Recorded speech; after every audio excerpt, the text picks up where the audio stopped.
আসসালামু আলাইকুম। ইটেন বাংলার সংবাদে সবাইকে স্বাগত জানাচ্ছি মার্সিয়া মীরা। দেশের আরও ২৫ জেলায় নতুন জেলা প্রশাসক নিয়োগ দিয়েছে সরকার। জনপ্রশাসন মন্ত্রণালয় থেকে সংক্রান্ত প্রজ্ঞাপন জারি করা হয়েছে। জেলাগুলো হলো ঢাকা, সিলেট, হবিগঞ্জ, ময়মনসিংহ, মাগুরা, রংপুর, গাইবান্ধা, নওগাঁ, নাটোর, কক্সবাজার, চট্টগ্রাম, নোয়াখালী, গাজীপুর, কুমিল্লা, মৌলভীবাজার, খুলনা, গোপালগঞ্জ, ফরিদপুর, শেরপুর, কুষ্টিয়া, ঝিনাইদহ, পাবনা, বগুড়া, জয়পুরহাট ও চাঁদপুর। এর আগে গত ২০ আগস্ট এসব জেলার ডিসিকে প্রত্যাহার করে বিভিন্ন মন্ত্রণালয় ও দফতরে বদলি করা হয়।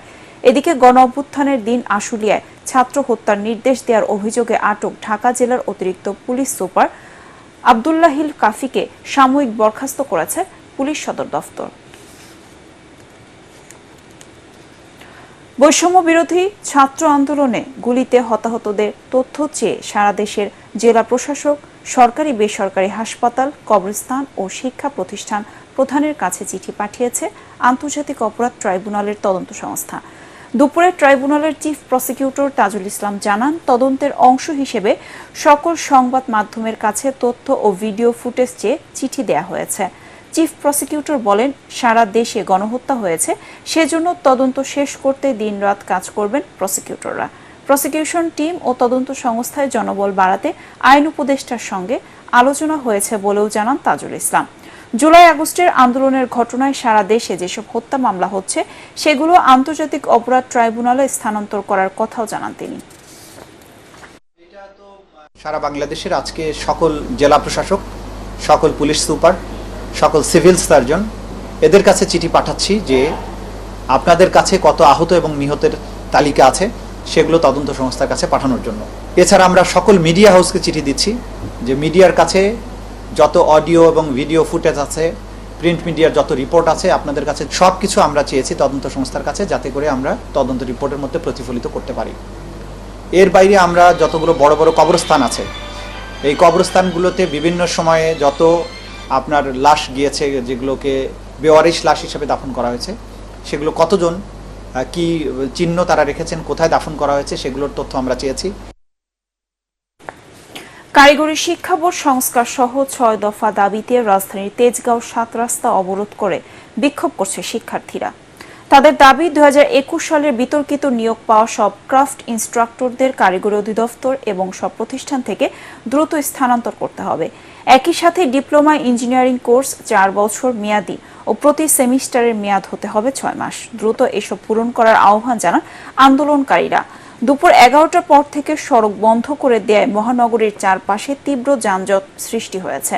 অনেকটাই স্থবির হয়ে পড়েছে যান চলাচল।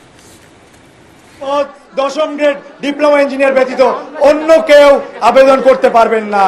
এই কারিগরি সেক্টরে যে বৈষম্যগুলো আছে, কারিগরি সেক্টরে যে ত্রুটিগুলো আছে, যে কারণে বাংলাদেশের কারিগরি সেক্টর উন্নত শিখরে যেতে পারছে না।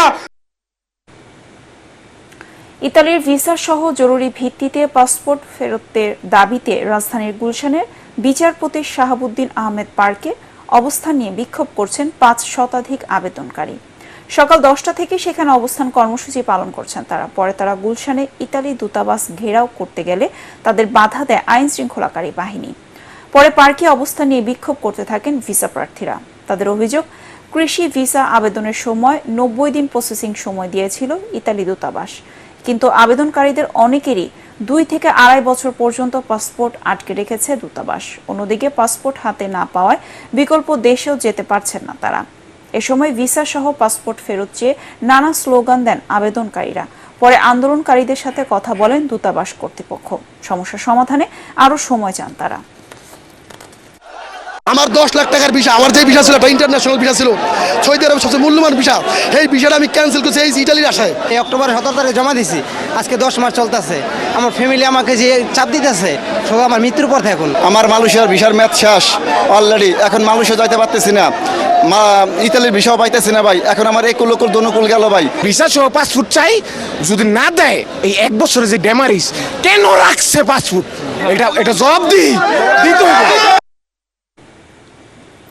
ব্যাংক মালিকদের সংগঠন বিএবির সভাপতি হলেন ঢাকা ব্যাংকের চেয়ারম্যান আব্দুল হাই সরকার। এর মধ্য দিয়ে প্রায় ১৭ বছর পর নতুন নেতৃত্ব পেল বাংলাদেশ অ্যাসোসিয়েশন অব ব্যাংকস বিএবির পরিচালনা পর্ষদ। দুপুরে ন্যাশনাল ব্যাংকের চেয়ারম্যান আব্দুল আওয়াল মিন্টুর সভাপতিত্বে গুলশানে বিএবি কার্যালয়ে বিভিন্ন ব্যাংকের চেয়ারম্যানরা বৈঠকে বসেন। এতে বিএবির সভাপতি এবং সহ সভাপতি নির্বাচন করা হয়।